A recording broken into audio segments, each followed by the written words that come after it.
अस्सलाम वालेकुम स्टूडेंट्स। इंशाल्लाह अभी हम 15 नंबर जो फीमेल रिप्रोडक्टिव डिसऑर्डर्स है वो पढ़ेंगे। वो हमारे पास ओवरिन सिस्ट होती है, ठीक है। तो ओवरिन सिस्ट जो होती है आर अ बिनाइन, हाँ, बिनाइन ट्यूमर, ठीक है। एंड ओवरिन सिस्ट प्यूल जो प्ल्यूड पेल सेक्स होती है। देखिए कि हमारे पास क्या होती है, ज़्यादातर जो ओवरिन सिस्ट होती है ना, तो वो मतलब बेनाइन होती है, ठीक है। बेनाइन का मकसद ये है कि ये नॉन कैंसरियस सेल्स होती है, ठीक है, लेकिन एबनॉर्मल ग्रोथ होती है, ठीक है। और इसके अंदर जो है प्ल्यूड वगैरह ये पेल हुआ होती है, ठीक है। तो काजेज़ उसकी क्या क्या हो सकती है, ठीक है, ओरियंसिस की। तो आती है कि जो हार्मोनल प्रॉब्लम्स हो सकती है, ठीक है, जो प्रोजेस्टेरॉन, एस्ट्रोजन और एपिसिचियल हार्मोन, ये सब इसकी वजह से, इसकी एबनॉर्मलिटी होने की वजह से ये हो सकती है। फिर क्या है कि जो एंडोमेट्रियोसिस हो सकती है, मतलब इसकी वजह से भी, अगर उसकी एंडोमेट्रियोसिस क्या चीज़ है, एंडोमेट्रियोसिस हमारे पास वो कंडीशन होती है जो कि एंडोमेट्रियल टिश्यू जो है होती है वो अपेयर हो जाती है आउटसाइड द यूट्रस, ठीक है। नॉर्मल यूट्रस में होती है, लेकिन फिर जब वो आउटर साइड अपेयर हो जाती है तो उसको हम क्या कहते हैं, एंडोमेट्रियोसिस। फिर प्रेगनेंसी, ठीक है, तो प्रेगनेंसी की वजह से भी हमारे पास ओरियन सिस्ट हो सकती है, ठीक है। और सीवियर पेल्विक इन्फेक्शन की वजह से भी हमारे पास ओरियन सिस्ट हो सकती है, ठीक है। तो सिस्ट एक ऐसा एबनॉर्मल प्रोलेप्स, हाँ, एबनॉर्मल मतलब टिश्यू जब प्रोडक्शन हो जाती है तो उसको हम प्रोलेप्स भी कहेंगे और सिस्ट भी कहेंगे, ठीक है। लेकिन सिस्ट में ज़्यादातर जो होती है वो प्ल्यूड पेल होती है, ठीक है। प्ल्यूड जमा हो जाती है तो उसको हम क्या कहेंगे, सिस्ट कहेंगे, ठीक है। तो पैथोफिजियोलॉजी ऑफ ओरिन सिस्ट जो होती है, तो when the follicle fail to rupture and continue to grow or follicular cyst or occur। देखिए हमारे पास क्या होती है कि जो फॉलिक्यूल होती है, फॉलिक्यूल जानते हैं जिसमें इमेच्योर एग्स होती है, मतलब वो फॉलिकल जो होती है वो इस एग्स को क्या करा देते हैं, मतलब इसको मेच्योर करते हैं, इसमें एग्स होते हैं, ठीक है। ये ओवरी है। फिर क्या होता है, जब वो फेल हो जाती है तो रप्चर हो जाती है, कंटिन्यूसली उसमें ग्रो हो जाती है, ठीक है। और उससे जो है पॉलिकुलर सिस्ट बन जाती है। समझ गए स्टूडेंट्स, समझ गए। फिर क्या है कि when the corpus luteum fails to involute and continues to grow and corpus luteum cyst आकर। देखिए हमारे पास क्या होती है कि जो मतलब ओम उससे क्या हो जाती है, रिलीज़ हो जाती है, रप्चर हो जाती है। तो उस रप्चर होने के बाद कार्पस लूटियम फेल हो जाती है, वो कंटिन्यूस उसकी ग्रोथ हो जाती है। और हालांकि ये जब एग्स उससे ओवलेशन हो जाती है तो ये आहिस्ता आहिस्ता श्रिंक हो जाती है, मतलब स्मॉल होते हैं, लेकिन ये एबनॉर्मली ग्रोथ हो जाती है इस कार्पस लूटियम की, ठीक है। तो इस कार्पस लूटियम की जब एबनॉर्मल ग्रोथ हो जाती है तो उससे सिस्ट बन जाती है, ठीक है। तो उसकी मैनिफेस्टेशन क्या है ओवरिन सिस्ट की, तो ovarian cyst enlarge and are palpable on physical examination, ठीक है। तो फिर आपने क्या करना है, पाल्पेबल भी करवाना है, लेकिन ज़्यादातर जो है वो फिज़िकल एग्जामिनेशन करना है।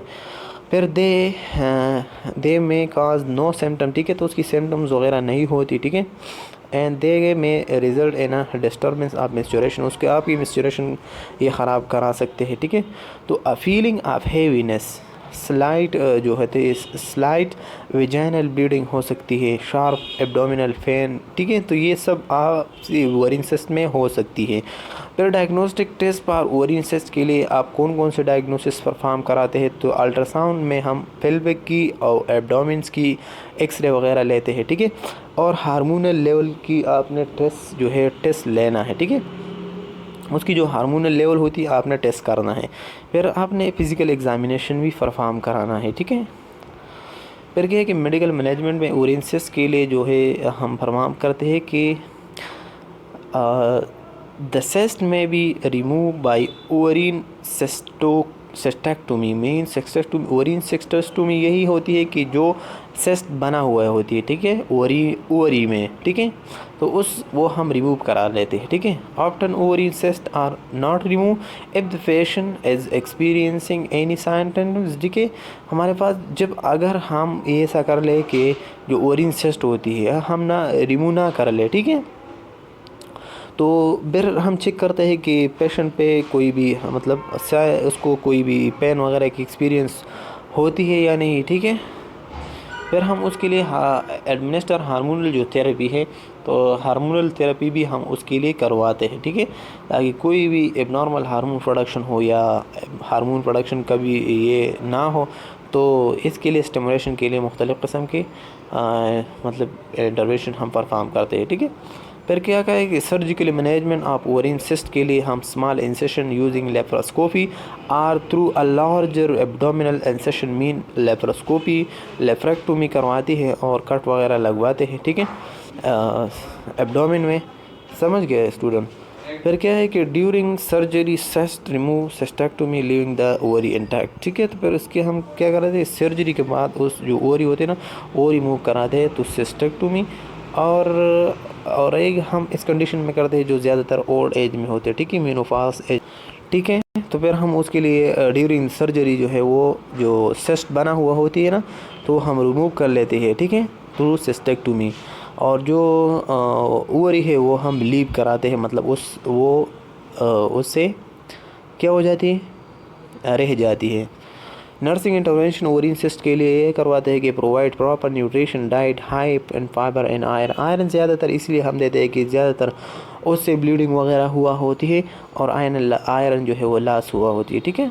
तो इसलिए न्यूट्रिशन हो जो है वो फॉलो कराना है, ठीक है, और हाई डाइट देना है, ठीक है, प्रोटीन एक, ताकि जो रिमूवल आपने की है, ठीक है, पोर्शन का वो दोबारा क्या हो जाए, प्रोडक्शन हो जाए। फिर इनकरेज फ्लूइड इनटेक करवाना है, ठीक है, कि जो फ्लूइड होती है वो आपने लेना है।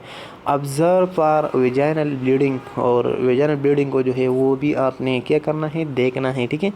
एब्डोमिनल पेन भी चेक करना है, ऑब्ज़र्व करना है। तो observe for sign of sepsis, check vital sign, provide emotional support to the patient and family, instruct patient to observe menstrual cycle, regularity and blood flow। ये सब आपने चेक करवाना है ओवरिन सिस्ट में। अगर ये इफ़ेक्ट हुआ तो फिर आपने इसके लिए कंसल्टेशन करना है डॉक्टर से आपने जो है कंसल्ट करवाना है, ठीक है। तो आप अगर